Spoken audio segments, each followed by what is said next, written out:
কারণ হচ্ছে সকালবেলা ব্রেকফাস্ট অধিকাংশ অর্থনৈতিক দুর্বল পরিবারে হয় না। তারপরে তাদেরকে খুব তাড়াহুড়া করে, আগে এত রাস্তাঘাটও ছিল না, এত পরিবহনের ব্যবস্থা ছিল না, 3 কিলোমিটার 4 কিলোমিটার হেঁটে তাদেরকে বিদ্যালয়ে অনেককে যেতে হতো। গ্রামের দিকে তো বটেই, আরও লম্বা আছে, 5 কিলোমিটারও হাঁটতে হয়, সাইকেলে যেতে হয়, বা বাবা মা পৌঁছে দেয়, এমন আছে। তার ফলে দেখা গেছে যে 100 জন যদি ভর্তি হয়, তার মধ্যে 50 জন পরীক্ষায় বসছে বা ক্লাস 1 থেকে 4 কমপ্লিট করছে, বা 4 থেকে 6 কমপ্লিট করছে, বা 6 থেকে 8 কমপ্লিট করছে, বা 8 থেকে 10 কমপ্লিট করছে, বা 10 থেকে 12 কমপ্লিট করছে। 50%-এর বেশি ড্রপ আউট হয়ে যাচ্ছে। এই ড্রপ আউট হয়ে যাওয়ার মূল কারণ হলো গ্রামীণ এলাকা বা অর্থনৈতিক দুর্বল এলাকায় বাচ্চাদের ক্ষুধা। তারা খিদে পেয়ে যায় এবং তারা স্কুল থেকে এসে চলে যায়, আবার আসা বন্ধ করে দেয় ধীরে ধীরে। তাই মহামানব ভারতরত্ন অটল বিহারী বাজপেয়ী তিনি ধীরে ধীরে সর্বশিক্ষা অভিযান, সমগ্র শিক্ষা অভিযান এবং নানা ধরনের কর্মসূচির মধ্য দিয়ে এই বিষয়টাকে এগিয়ে নিয়ে যান।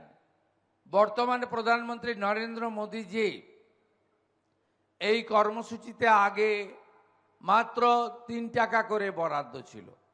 সেই বরাদ্দ আস্তে আস্তে বাড়াতে সরকারের সামর্থ্য অনুযায়ী তা তিনি বাড়ানোর ব্যবস্থা করেন, এবং ধীরে ধীরে অনেক ব্যক্তিবর্গ, অনেক প্রতিষ্ঠান এগিয়ে আসে, যারা সরকারের যে বরাদ্দকৃত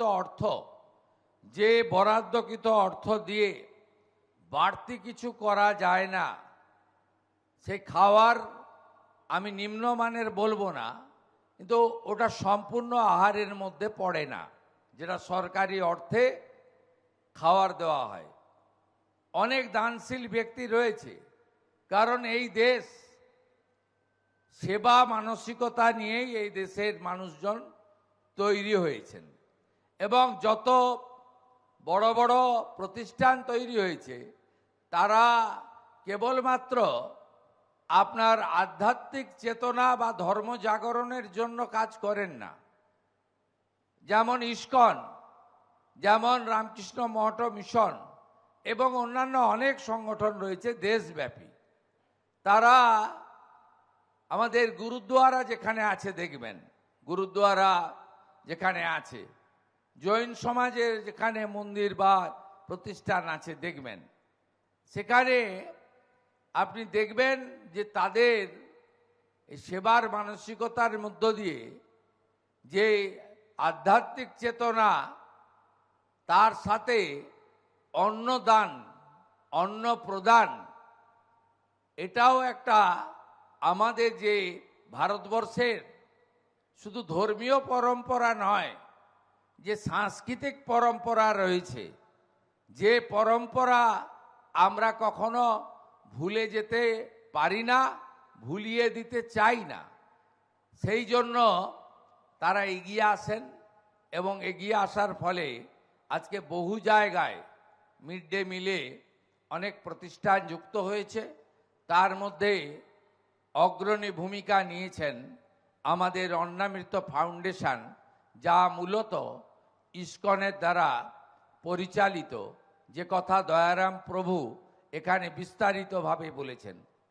এটি নতুন নয়, ভারতবর্ষের বহু রাজ্যে এই অন্নামৃত ফাউন্ডেশন তথা ইস্কন সরকারের সামান্য অর্থ, দানশীল মানুষদের সাহায্য এবং বহু শিল্প প্রতিষ্ঠান, কর্পোরেট সফল বিজনেসম্যান তাদের কর্পোরেট সোশ্যাল রেসপন্সিবিলিটি CSR এর মধ্যে তারাও এগিয়ে এসেছেন এই প্রতিষ্ঠানকে সাহায্য করে উন্নত মানের পৌষ্টিক সুষম আহার বিতরণ করার কাজ করার জন্য। তাই আমরা সরকারে আসার পরে 9th মে আমি মাননীয় প্রধানমন্ত্রীর উপস্থিতিতে মহামহিম রাজ্যপালের দ্বারা মন্ত্রগুপ্তির শপথ নিয়ে এই রাজ্যের গুরুদায়িত্ব কাঁধে তুলে নিয়েছি বা আপনারা আমাকে দিয়েছেন। আমি 11ই মে প্রথম সচিবালয়ে যাওয়ার পরে আমি এই বিষয়ে চিন্তা ভাবনা করি এবং যুধিষ্ঠির প্রভুর নেতৃত্বে একটি টিম তারা সচিবালয়ে আসেন। আমি মুখ্য সচিব, অর্থ সচিব, শিক্ষা সচিব, পরবর্তীকালে শিক্ষামন্ত্রী তারাও দায়িত্বভার গ্রহণ করেন। করার পরে আমরা এই বিষয়ে চূড়ান্ত সিদ্ধান্ত নিই, ক্যাবিনেটে বাজেটে ঘোষণা হয়, ক্যাবিনেট অনুমোদন দেয়। আজকে আমরা তার শুভারম্ভ ঘটালাম। আজকে 1 আগস্ট 2026 কলকাতা পৌর এলাকা তথা কর্পোরেশন এলাকার প্রাক প্রাথমিক থেকে উচ্চ প্রাথমিক স্তরে 500টি বিদ্যালয়ে 44,000 শিক্ষার্থীকে আজকে থেকে পুষ্টিকর মধ্যাহ্ন ভোজন পরিবেশনের কর্ম শুরু করা হলো, শুভ কর্মসূচি। এবং আগামী 3 মাসের মধ্যে এই পরিষেবা সম্প্রসারিত হয়ে 2.5 লক্ষ শিক্ষার্থীর কাছে পৌঁছে দেওয়া হবে। এবং ইতিমধ্যে যে লঘু ফিল্ম আপনারা দেখেছেন, এখানে সবজি আসা থেকে শুরু করে চাল ডাল থেকে মেগা কিচেন এবং পরবর্তীকালে অত্যন্ত পরিচ্ছন্নতার সঙ্গে তারা যেভাবে শুদ্ধ আহার গাড়ি করে বিদ্যালয়গুলোতে পৌঁছে দেওয়ার ব্যবস্থা করেছেন এবং ট্যাগ লাগিয়ে অর্থাৎ খাদ্য নিরাপত্তা সুনিশ্চিত করে, এটা আপনারা সকলে দেখেছেন। সেই কথাগুলি আমি আর নতুন করে উল্লেখ করতে চাই না। তাদের যে রাজ্য সরকারের সঙ্গে চুক্তি হয়েছে বা যে কমিটমেন্ট তারা করেছেন, আমাদের মিড ডে মিলে আমাদের যে বরাদ্দ রয়েছে, অর্থাৎ আপনারা জানেন যে প্রাথমিকে 6 টাকা 78 পয়সা ছিল। না, বলছিলাম তোরা কোন ইউনিভার্সিটি থেকে সাংবাদিকতা পাস করেছিস? আমরাও তো পড়েছি জার্নালিজম আর মাস কমিউনিকেশন নিয়ে। আমাদের স্যার ম্যামরা তো আমাদেরকে নন বায়াসড ছাড়া অন্য কিছু হওয়া শিখেই নাই। কি কোয়েশ্চেন এইটু যে তুমি কোন নিট পরীক্ষার্থী? মানে যে মেয়েটোর রেপ হবে শুধু সেই আন্দোলন করতে যাবে নাকি? তার হয়ে অন্য কেউ প্রোটেস্ট করবে না? তাহলে তোরা তাদেরকে কোয়েশ্চেন করবি, তোমার রেপ হয়েছে, তোমার রেপ হয়েছে, তুমি কেন প্রোটেস্ট করতে এসছো, তোমার রেপ হয়েছে? মাদারের বাচ্চা, যেমন তাই কোয়েশ্চেন করলেই হয়ে গেল।